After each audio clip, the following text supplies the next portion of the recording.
Hello, singing friends. Welcome back to my channel. It's Mickey here, your friendly neighborhood singing coach.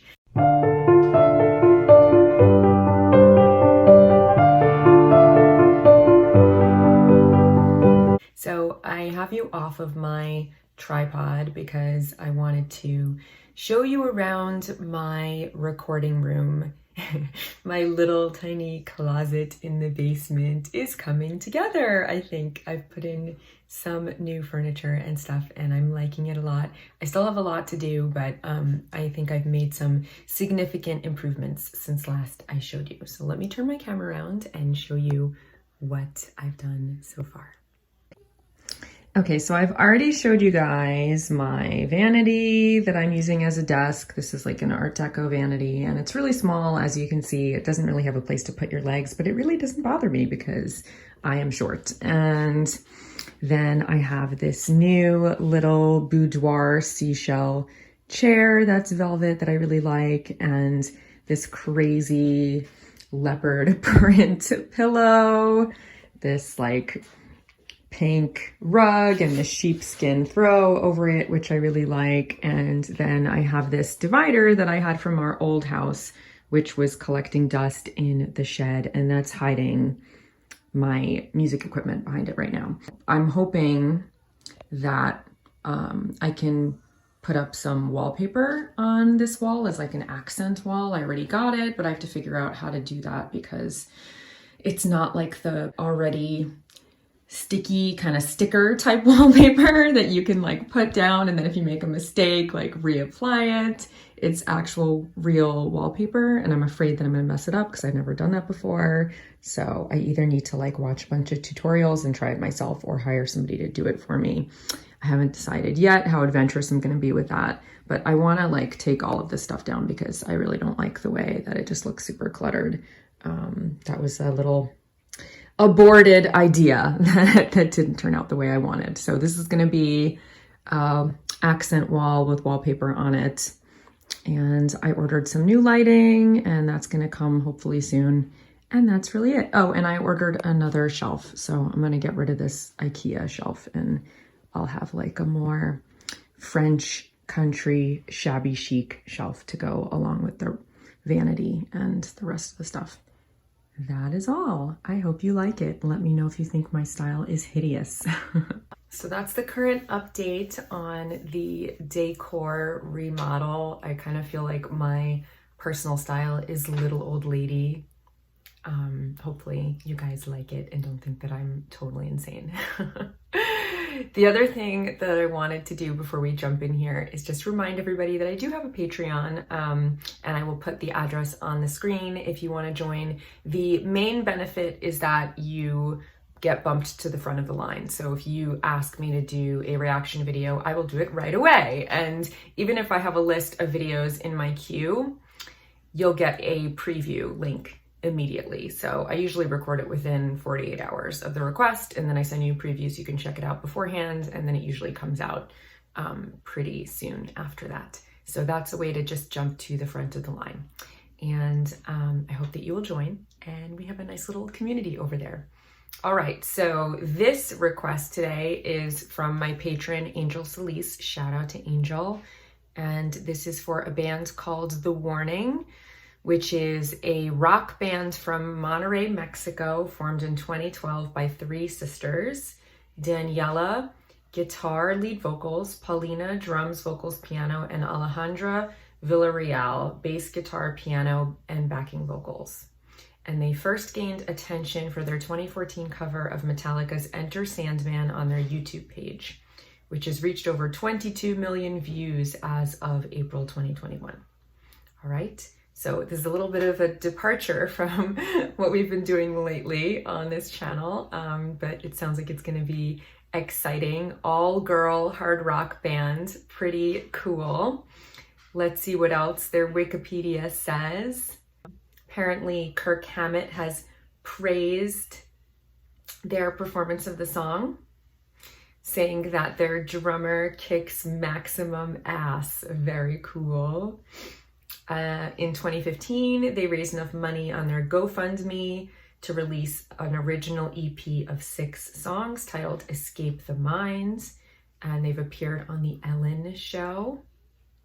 2 of their original songs have been featured in the 4th Game rock band, and they began recording their debut album 21st Century Blood in 2016, and it was released in 2017, and they were invited to open for Aerosmith, Def Leppard, and Alice Cooper at the Mother of All Rock Festival at the Forum Arena Monterey, and the Killers at Arena Monterey. That's pretty awesome.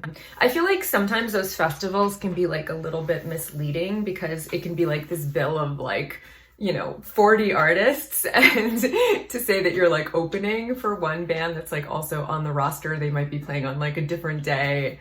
That can be like, I don't know, it can be a little bit misleading, but I don't know if that's the case. I've just seen things like that happen where like, you're one of like 45 bands that nobody's heard of, and then there's like a couple of big openers and you're like, oh, I was on the same stage as Aerosmith. But I have no idea if that's the case. They might have actually been directly opening for them. But regardless, that's really, really cool. They announced in 2018 that they would be heading into the studio to record their 2nd album titled Queen of the Murder Scene. That was released in November 2018. It's a concept album that tells the story of a woman who slips into psychosis due to unrequited love. Damn. The single Narcisista debuted live and was released on June 14th, 2019, making it the band's first Spanish song. And then their like first major North American tour was canceled or postponed because of COVID. That sucks. They recently announced through their Patreon that they've signed a record deal with Lava Records, and they have finished their 3rd studio album to be released in 2021. So very cool. It says they're classified as alternative rock / hard rock. I wonder how old they are. I'm assuming they're pretty young, but let's just watch the video. Let's jump in. So this song is called Dull Knives, and again, the band is called The Warning, and they're performing in The Cave for the Detour. All right, so let's check it out. Yeah.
I thought that was fun. I enjoyed it. I thought, well, here's the things that I really liked about them first. So I think they sound very tight, you know, they definitely have good musicianship.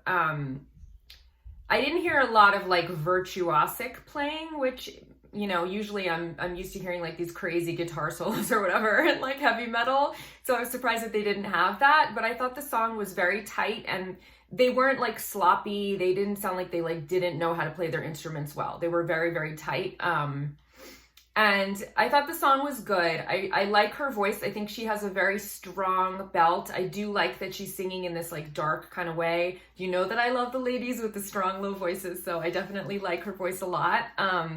I would have liked to hear more of a range, you know, like I didn't hear her go into her head voice at all. I didn't hear her cross her passaggio at all. Like she stayed well within her chest voice belt the entire time, but she sounded great in that register. And the other thing was the mix seemed a little bit off to me. Like I can see that the drummer was singing. She has that little mouth mic, but I didn't hear her at all. So like when she looked like she was singing, I didn't hear her at all. But then when the bass player was singing, I could hear her. So I think that they just like didn't have her mic turned up enough. And also the vocals were kind of low in the mix, but that might be just be the way that they wanted it, you know, that they want more of the vocals kind of buried in the instrumentals a little bit, but I would have loved to have the vocals be a little bit more upfront and present. That's just my own personal preference. So, you know, I thought that it was really cool. I love the high energy. I think this song was about like, like unrequited love or something. I have to go back and listen to the lyrics again to really kind of like hear them more clearly because the vocals were a little bit buried.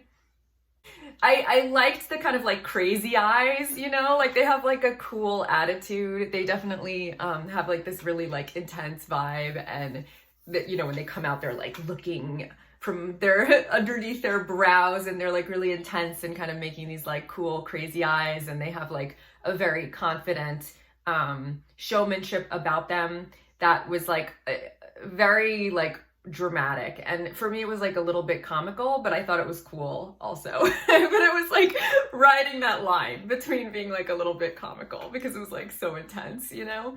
But yeah, I thought it was great. I thought they were like very, very good. I enjoyed it. I would like to hear more of their stuff so I could get more of like a sense of their musicianship and like their lyrics and the songwriting and her voice. I want to hear more of what she can do as a singer. I thought her belt was good, but I am afraid that she might be pulling chest a little bit and that she might get stuck in her chest voice. I just want to hear her transition and kind of take off into that upper register. But obviously this is just one song, this one tiny little example of their work. So I'd love to hear more stuff so I could give more of like a fair appraisal of her singing. So thank you for recommending that I look at this, Angel. I enjoyed it very much. I hope that you liked my analysis and didn't think that it was too harsh. I definitely liked it. And I will see you guys here next time. If this is a Monday, I'll see you Wednesday. If it's a Wednesday, I'll see you Monday. Until then, happy singing.